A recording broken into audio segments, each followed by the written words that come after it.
With sir YouTube channel पर आप सभी का स्वागत है। मैं आपके साथ खुश हूँ।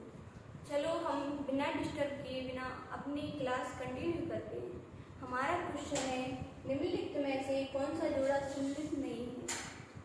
तो हम यहाँ पर डायरेक्शन बना देते हैं, उसके माध्यम से समझने की कोशिश करते हैं।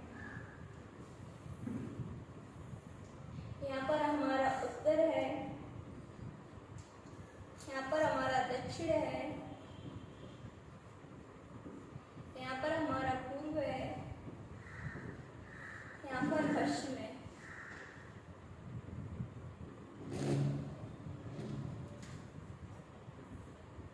तो हमारा फर्स्ट ऑप्शन है बालाघाट महाराष्ट्र, सेकंड ऑप्शन है छिंदवाड़ा छत्तीसगढ़, थर्ड ऑप्शन है मुरैना राजस्थान, फोर्थ ऑप्शन है झाबुआ गुजरात। तो जो हमारा बालाघाट है वो महाराष्ट्र की सीमा को टच करता है, ये हमारा बिल्कुल सही है। और जो हमारा छत्तीसगढ़ छिंदवाड़ा है वो छत्तीसगढ़ छिंदवाड़ा हमारा छत्तीसगढ़ को टच नहीं करता, वो हमारे महाराष्ट्र को टच करता है, इसलिए हमारा करेक्ट आंसर हो जाएगा बा। और हमारा थर्ड ऑप्शन बिल्कुल सही है, जो हमारा मुरैना है वो राजस्थान को ही टच करता है। और फोर्थ ऑप्शन है झाबुआ गुजरात, जो हमारा झाबुआ है वो गुजरात को टच करता है। हमारे मध्य प्रदेश के केवल दो ऐसे जिले हैं जो राजस्थान को टच करते हैं, एक हमारा झाबुआ है और दूसरा हमारा अलीराजपुर है, इसलिए हमारा सेकंड ऑप्शन बिल्कुल सही है। चलो हम नेक्स्ट क्वेश्चन की ओर बढ़ते हैं। हमारा नेक्स्ट क्वेश्चन है, मध्य प्रदेश किस जिले में धारवाड़ शैल समूह को सौसा सीरीज के नाम से जाना जाता है। जो हमारा मध्य प्रदेश है उसमें धारवाड़ समूह की चट्टानें पाई जाती हैं, उसमें किस जिले को सौसा सीरीज के नाम से जाना गया है। तो हमारा फर्स्ट ऑप्शन है छिंदवाड़ा को, सेकंड ऑप्शन है शहडोल को, थर्ड ऑप्शन है बैतूल को और फोर्थ ऑप्शन है बालाघाट। तो हमारा इसमें करेक्ट आंसर हो जाएगा छिंदवाड़ा, क्योंकि हमारा छिंदवाड़ा एकमात्र ऐसा जिला है जिसे सौसा सीरीज के नाम से जाना जाता है। और छिंदवाड़ा हमारा मैग्नीज के लिए भी उपयुक्त माना गया है। और जो हमारा शहडोल है, शहडोल हमारा संभाग है। और जो हमारा बैतूल है, बैतूल हमारा जिला है। और जो हमारा बालाघाट है, बालाघाट में हमारा एक तहसील है मलाजखंड, जिसमें तांबे की खदाने सर्वाधिक हैं, इसलिए हमारा करेक्ट आंसर हो जाएगा छिंदवाड़ा। चलो नेक्स्ट क्वेश्चन की ओर बढ़ते हैं। हमारा नेक्स्ट क्वेश्चन है, अविभाजित मध्य प्रदेश की सीमा कितने राज्यों को स्पर्श करती थी।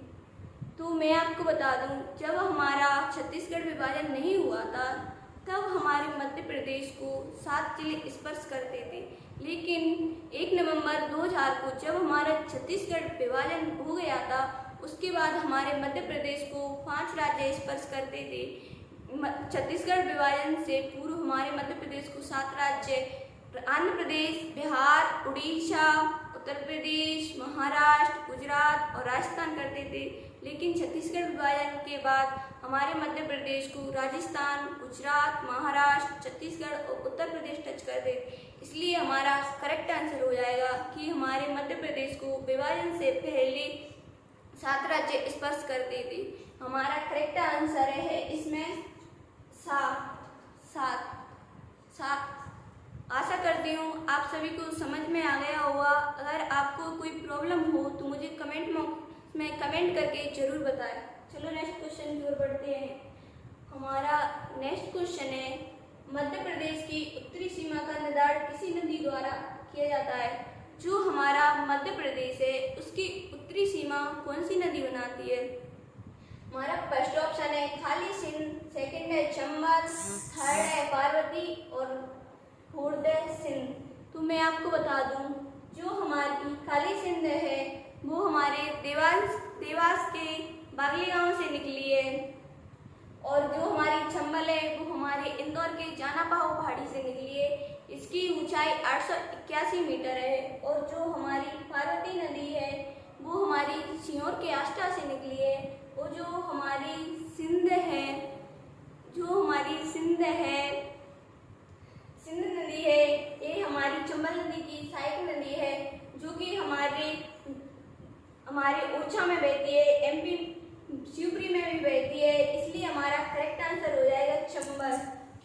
हमारी चंबल नदी एक ऐसी मात्र नदी है जो उत्तरी सीमा बनाती है, जो हमारी उत्तर प्रदेश में जाकर यमुना नदी में मिल जाती है। इटावा जिले के पास यमुना नदी में मिल जाती है। हमारा, चलो आपको समझ में आ गया होगा। चलो हम नेक्स्ट क्वेश्चन की ओर बढ़ते हैं। हमारा नेक्स्ट क्वेश्चन है, अविभाजित मध्य प्रदेश की पूर्व से पश्चिम की ओर चौड़ाई कितनी थी?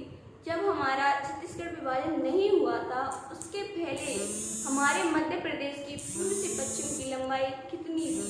तो हमारी फर्स्ट ऑप्शन है 30,870, सेकंड है 996 किलोमीटर, थर्ड है 1170 किलोमीटर और फोर्थ है 605। तो मैं आपको बता दूं, जब हमारा छत्तीसगढ़ विभाजन नहीं हुआ था उससे पहले हमारे मध्य प्रदेश की पूर्व से पश्चिम की लंबाई 1127 किलोमीटर थी और उत्तर से दक्षिण की लंबाई 996 किलोमीटर थी। लेकिन जब हमारा मध्य प्रदेश छत्तीसगढ़ विभाजन हो गया था उसके बाद हमारे मध्य प्रदेश की लंबाई पूर्व से पश्चिम की ओर 870 किलोमीटर हो गई थी और उत्तर से दक्षिण की लंबाई 605 किलोमीटर हो गई थी। इसलिए हमारा करेक्ट आंसर हो जाएगा सेकंड, 1127 किलोमीटर। चलो नेक्स्ट क्वेश्चन की ओर बढ़ते हैं।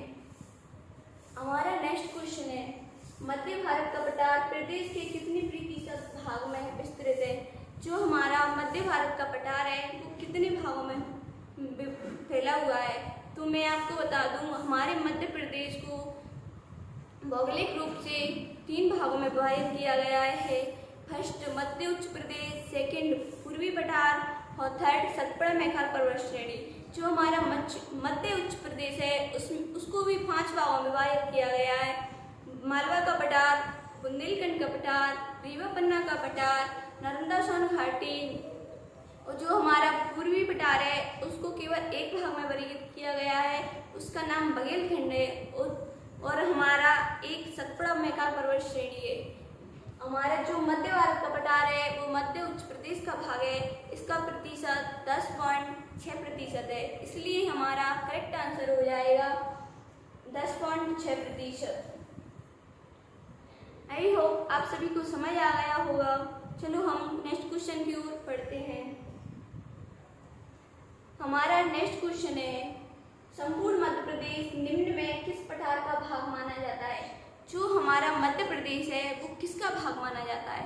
तो हमारा फर्स्ट ऑप्शन हो जाएगा पूर्व का पठार, सेकंड ऑप्शन हो जाएगा पश्चिम का पठार, थर्ड ऑप्शन हो जाएगा उत्तर का पठार, फोर्थ ऑप्शन हो जाएगा दक्षिण का पठार। तो मैं आपको बता दूं, जो हमारा पूर्व है उसमें बघेलखंड का पठार है, वो जो हमारा उत्तर है उसमें हमारा मैदान है, और जो हमारा पश्चिम है उसमें अरावली पर्वत श्रृंखला है, और जो हमारा दक्षिण है उसमें गोंडवाना की चट्टानें पाई जाती हैं। इसलिए हमारे मध्य प्रदेश को दक्षिण के भाग का पठार के नाम से भी जाना जाता है। इसलिए हमारा करेक्ट आंसर हो जाएगा फोर्थ, दक्षिण के पठार का भाग माना जाता है हमारे मध्य प्रदेश को। चलो नेक्स्ट क्वेश्चन की ओर पढ़ते हैं। हमारा नेक्स्ट क्वेश्चन है, मध्य प्रदेश के किस स्थान को पूर्व पाषाण युगीन नहीं माना जाता है? जो हमारा मध्य प्रदेश है उसको पाषाण युगीन नहीं माना जाता है। कौन सा ऐसा जिला है जिसको नहीं माना जाता है? तो हमारा फर्स्ट ऑप्शन है ग्वालियर, सेकंड है मंदसौर और थर्ड है सीधी, फोर्थ है खंडवा। तो मैं आपको बता दूं, जो हमारा मंदसौर, खंडवा और सीधी है इसमें पाषाणकालीन युगीन से संबंधित कुछ सबूत मिले हैं, और जो हमारा ग्वालियर है इसमें कोई भी सबूत नहीं मिले। इसलिए हमारे ग्वालियर को पाषाण युगीन नहीं माना जाता है। पाषाण युगीन का अर्थ है जब मानव अपने सुविधाएं पत्थरों से करते थे, उपकरणों भी पत्थर से बनाते थे, हथियार भी पत्थरों से बनाते, जैसे शिकार करना, आग जलाना, वो पत्थरों से ही करते थे। उसी युग को हम पाषाण युगीन युग कहते हैं। इसलिए हमारा करेक्ट आंसर हो जाएगा ग्वालियर। चलो नेक्स्ट क्वेश्चन की ओर बढ़ते हैं। हमारा नेक्स्ट क्वेश्चन है, निम्नलिखित में से वे कौन से राज्य हैं जिनकी सीमा अविभाजित मध्य प्रदेश को तो छूती है लेकिन विभाजन के बाद नहीं छूती? जब हमारा छत्तीसगढ़ विभाजन हो गया था नहीं हुआ था उससे पहले हमारे मध्य प्रदेश की सीमा को कौन से राज्य टच करते थे, लेकिन जब हमारा छत्तीसगढ़ विभाजन हो जाने के बाद नहीं करते। ऐसे कौन से जिले अभी, तो चल हम जानते हैं। हमारा first option Andhra Pradesh, second Jharkhand, sorry यहाँ पे ये रॉन्ग टाइप हो गया है, ये नीचे आ जाएगा, ये ऊपर चले जाएंगे, और थर्ड ऑप्शन बिहार और फोर्थ ऑप्शन उड़ीसा। तो मैं आपको बता दूं, हमारे मध्य प्रदेश जब हमारा छत्तीसगढ़ विभाजन नहीं हुआ था उससे पहले 7 राज्य स्पर्श करते थे। उनमें से आंध्र प्रदेश था, उड़ीसा भी था, बिहार भी था और झारखंड भी था। लेकिन जब हमारा छत्तीसगढ़ विभाजन हो गया था उसके बाद ये हमारी मध्य प्रदेश की सीमा नहीं बनाते, इसलिए हमारा सही आंसर फोर्थ हो जाएगा। चलो नेक्स्ट क्वेश्चन की ओर बढ़ते हैं। हमारा नेक्स्ट क्वेश्चन है, राज्य पुनर्गठन से पूर्व मध्य प्रदेश को किन किन नामों से जाना जाता था। जब हमारा मध्य प्रदेश का गठन नहीं हुआ था उससे पहले हमारे मध्य प्रदेश को किन किन नामों से जाना जाता था। फर्स्ट ऑप्शन है ब्रिटिश शासनकाल में सेंट्रल प्रोविंस एंड बराक से, सेंट्रल प्रोविंस एंड इंडिया से, और थर्ड है पश्चिम की रियासतों को मध्य भारत से, या हमारा फोर्थ ऑप्शन है उपरोक्त सभी। तो मैं यहाँ पर आपको डायरेक्शन के माध्यम से समझाने की कोशिश करती हूँ।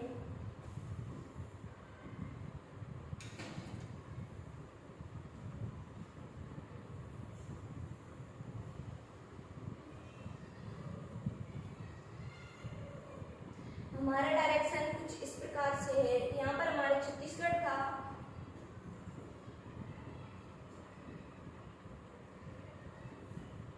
यहाँ पर हमारा central and province and Berar था,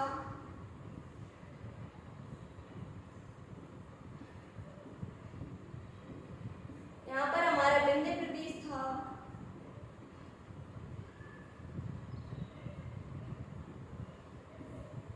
यहाँ पर हमारा भोपाल था,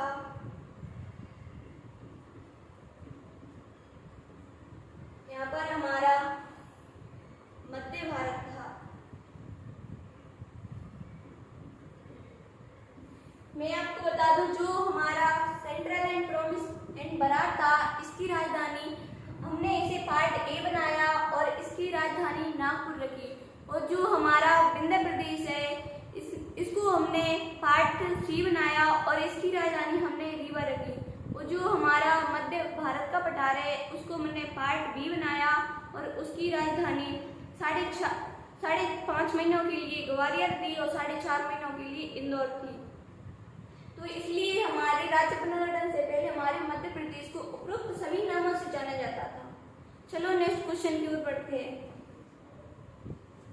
हमारा नेक्स्ट क्वेश्चन है, राज्य पुनर्गठन से पूर्व मध्य प्रदेश को सॉरी ये तो हमारा हो गया।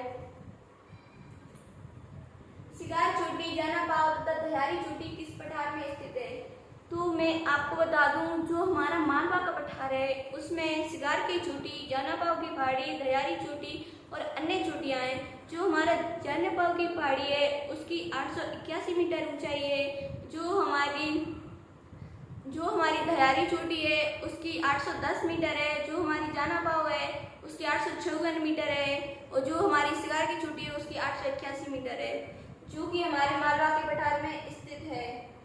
और जो हमारा रीवा पन्ना का पठार है इसका निर्माण बलुआ पत्थर से हुआ है, और जो हमारा बघेलखंड है इसमें आर्कियन एवं जुरासिक काल की चट्टानें पाई जाती हैं। जो हमारा बुंदेलखंड है उसमें बिंदनशैल समूह चट्टानें पाई जाती हैं, और इनमें से किसी नहीं, तो हमारा आंसर करेक्ट हो जाएगा इनमें से किसी में नहीं, क्योंकि हमारी जाना पाव पहाड़ी और सिगार की चोटी और दहियारी चोटियाँ मालवा के पठार में पाई जाती हैं, ना कि इन सब में।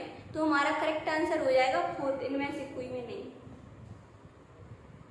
हमारा नेक्स्ट क्वेश्चन है, मध्य प्रदेश में सॉरी यहाँ पर एक रॉन्ग टाइप हो गया, यहाँ पे कुड़प्पा है।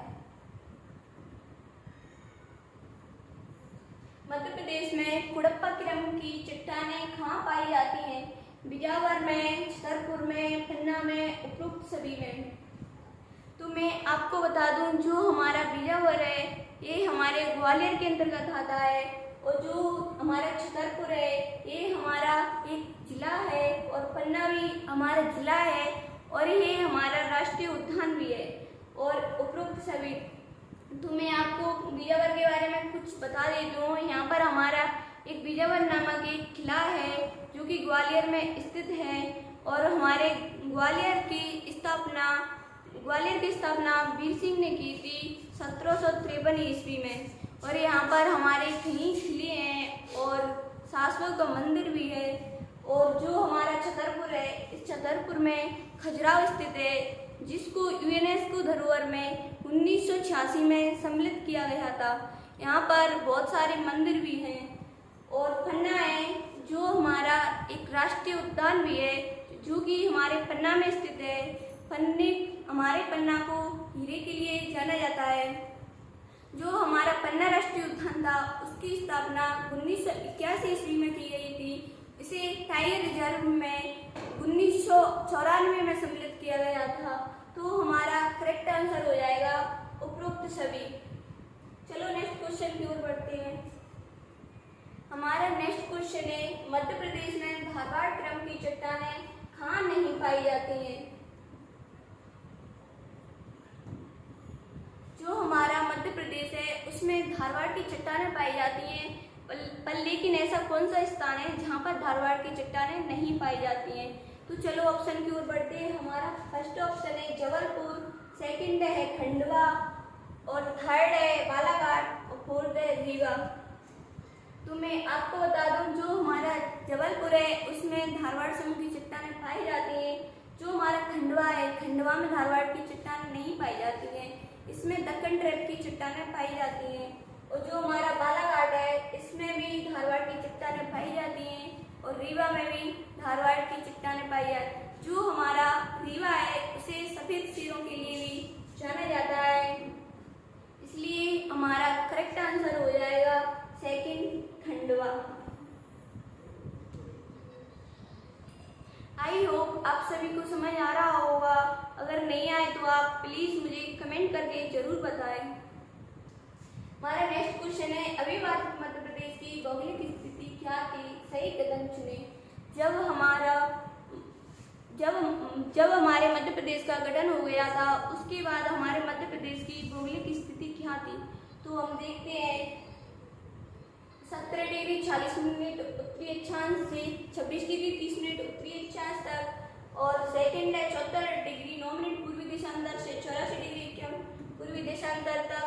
उपरोक्त दोनों इनमें से कोई नहीं।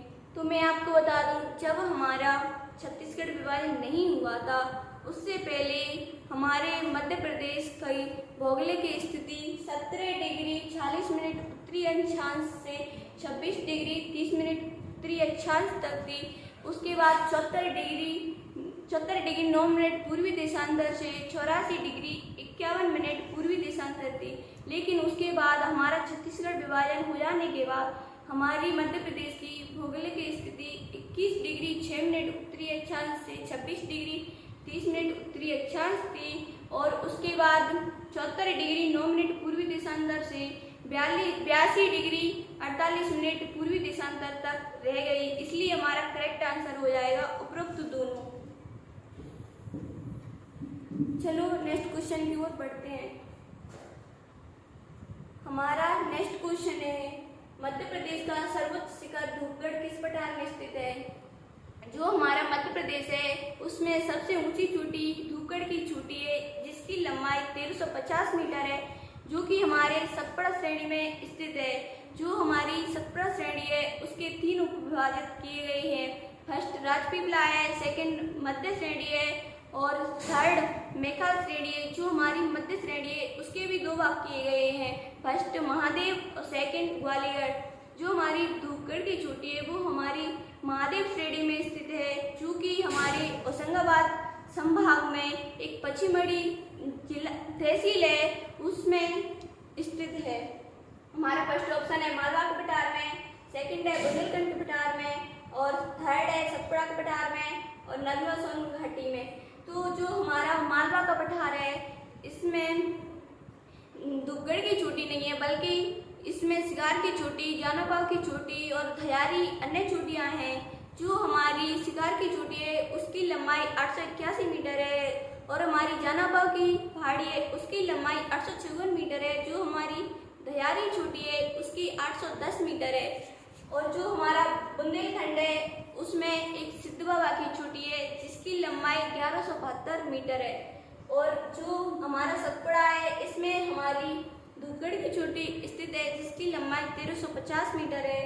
और जो हमारी नर्मदा सोन घाटी है इसमें ऐसा कुछ भी नहीं है, इसमें ऐसी कोई सी चोटी नहीं है स्थित। तो हमारा करेक्ट आंसर हो जाएगा थर्ड, सतपुड़ा का पठार। चलो नेक्स्ट क्वेश्चन की ओर बढ़ते हैं। हमारा नेक्स्ट क्वेश्चन है, अविभाजित मध्य प्रदेश की उत्तर से दक्षिण की ओर लंबाई कितनी थी? जब हमारे मध्य प्रदेश का विभाजन नहीं हुआ था उससे पहले हमारे मध्य प्रदेश की उत्तर से दक्षिण की लंबाई कितनी थी? तो मैं आपको बता दूं, हमारे अविभाजित मध्य प्रदेश की पूर्व से पश्चिम की लंबाई 1127 किलोमीटर थी और जबकि उत्तर से दक्षिण की 996 किलोमीटर थी। तो हमारा फर्स्ट ऑप्शन है 992, सेकंड है 996, थर्ड है 870, फोर्थ है 605। इसलिए हमारा करेक्ट आंसर हो जाएगा 996 किलोमीटर। जब हमारे मध्य प्रदेश छत्तीसगढ़ का विभाजन नहीं हुआ था तब हमारे मध्य प्रदेश की उत्तर से दक्षिण की लंबाई 996 किलोमीटर थी। चलो नेक्स्ट क्वेश्चन की ओर बढ़ते हैं। आज के लिए इतना ही काफी है। Thank you so much. वेदाबीट विवेक सर यूट्यूब चैनल को लाइक, शेयर एंड सब्सक्राइब करें और मेहनत तो आपको करनी ही होगी तभी कुछ हो पाएगा। चलो ठीक है, अगली वीडियो में मिलते हैं। वेदाबीट विवेक सर यूट्यूब चैनल को लाइक, शेयर एंड सब्सक्राइब जरूर करें।